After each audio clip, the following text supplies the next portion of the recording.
Mes chers compatriotes, mes chers concitoyens, bonjour. Gabon, 9 provinces. Affaire remontada. Le Wellington, nouveau ambassadeur de la culture gabonaise. Permettez-moi de commencer mon propos avec une maxime traditionnelle en langue Ipoumou qui dit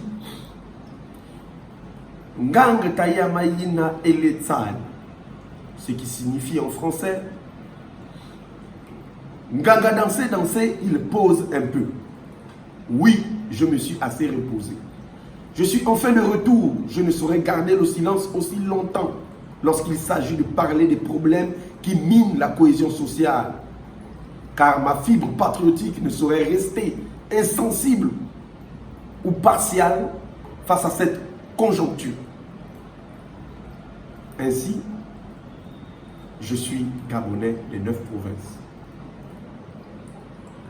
La culture gabonaise est définie comme une culture en mouvement, un mélange de diversité et de traits communs faisant cohabiter les croyances et les pratiques les plus diverses. En effet, le concept Gabon 9 provinces est un concept rassembleur, mais mal codifié. Certainement parce que d'aucuns ont pris l'habitude de se contenter de regarder la partie visible de l'iceberg, contrairement à celle cachée qui est la plus importante et la plus déterminante. D'où mon appel à la vigilance et à la sagacité aux organisateurs de cet événement. Ainsi, la toile s'est enflammée avec des messages pas très commodes, à la limite xénophobes et provocateurs, le week-end écoulé jusqu'à aujourd'hui sur ma page et partout ailleurs à cause de la fameuse remontada, donc l'appel à la mobilisation de Wellington à l'événement Gabon 9 provinces, que je trouve justifiable et je les félicite au passage, une fois de plus pour cette forte mobilisation. On aurait dit une démonstration de force. Respect, je m'incline. Cet appel, lancé par nos frères du Nord, avait pour but de valoriser leur culture et l'unité de leur province autour de 2 concepts que j'ai retenus, à savoir Obangam, solidarité fin à toute épreuve. Abimté, ça suffit comme ça, ou c'est tout ce que j'avais à dire. On pouvait apercevoir ces slogans affichés sur les différents t-shirts que arboraient nos ambassadeurs de la culture gabonaise. Cependant, cela n'a pas plu du tout à certains esprits machiavéliques, d'où plusieurs réactions allant dans tous les sens au point de stigmatiser les uns et les autres. Le seul problème qui existerait, à mon sens, est celui des stratégies que l'on met en place pour une quelconque action dans notre pays. Ne nous a-t-on pas appris que l'on ne met pas la charrue avant les bœufs? Car la situation socio-politique, je dirais même économique, est grave, voire très sensible à l'heure actuelle dans notre pays.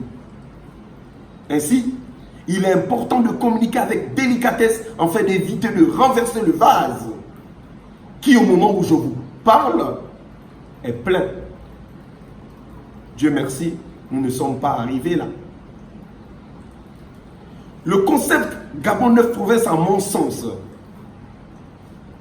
est une rencontre citoyenne qui vise à valoriser les us et coutumes, donc la diversité culturelle via ces 9 provinces.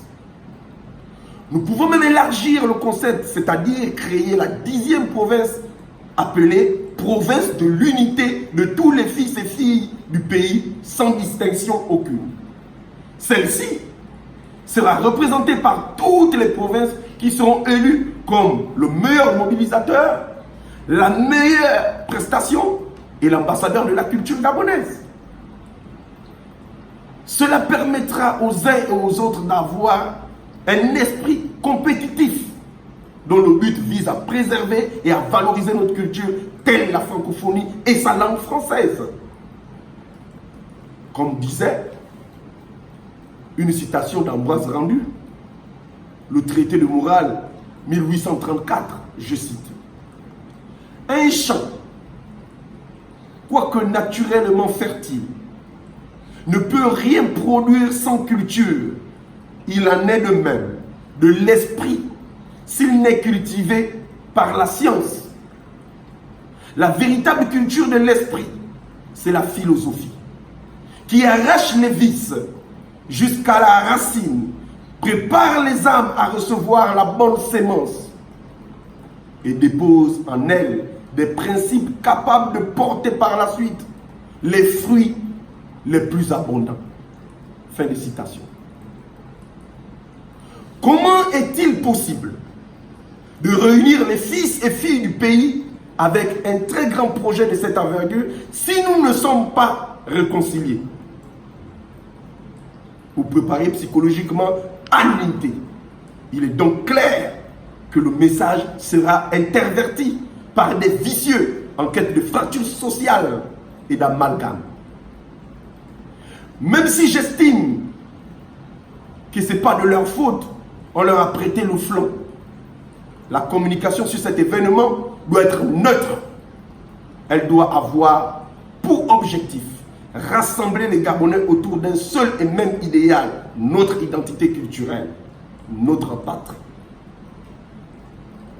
Elle doit, à chaque jour, pendant la cérémonie ou les festivités, montrer au public, aux plus jeunes, l'intérêt de maîtriser sa propre culture via des concepts tels que l'apprentissage des langues vernaculaires, des contes, des danses, des sketchs, des ateliers d'art culinaire, initiation au rite de chenou, etc. On aurait dit une fête de culture. Oui, nous ne nous voilons pas la face. Le père Mba Bessol, ancien maire de la commune de Libreville, fut le premier à créer ce concept autour de la culture gabonaise et d'ailleurs. Ainsi nous disons qu'il faut rendre à César ce qui est à César. Père Paul Mba Bessolo, nous les fils et filles du Gabon, nous vous remercions pour cette magnifique idée. Cependant, un nouveau concept a pris le dessus. Gabon, 9 provinces. Et se présente désormais comme l'événement le plus fédérateur du pays et aguichant dans le cadre d'une réconciliation nationale à travers la culture. Grâce à qui? À l'ancien ministre de la Culture, j'ai cité Alain Claude Bilé-Binzé. Monsieur le ministre, félicitations, c'est le Gabon qui gagne. Les honnêtes témoins ont montré l'exemple à suivre. Il est temps que chacun de nous s'élève comme une seule personne. Alors, il est donc nécessaire que l'on puisse tout simplement transférer les compétences et faire en sorte que cela se pérennise pour le bien de toute une nation, sans créer des polémiques sur les hommes et leurs appartenances politiques. C'est cela l'Obangam chez les peuples du Grand Nord. Je vais terminer mon propos en félicitant le jeune œuf qui représente la fierté culturelle de notre pays, les ambassadeurs de notre culture, la palme d'or de la mobilisation. Je dis bravo, avec vous, le retour aux sources est possible dans ce pays. Et j'ose espérer que l'année prochaine, les autres provinces emboîteront le pas et nous ferons vivre en image leur force de mobilisation et aussi la diversité culturelle qui est le socle de notre nation. Aux organisateurs et aux participants, félicitations pour cette 3e édition, en particulier le ministre de la Culture, des Sports, chargé de la jeunesse et de la vie associative. J'ai cité Franck Nguema. Merci pour la continuité.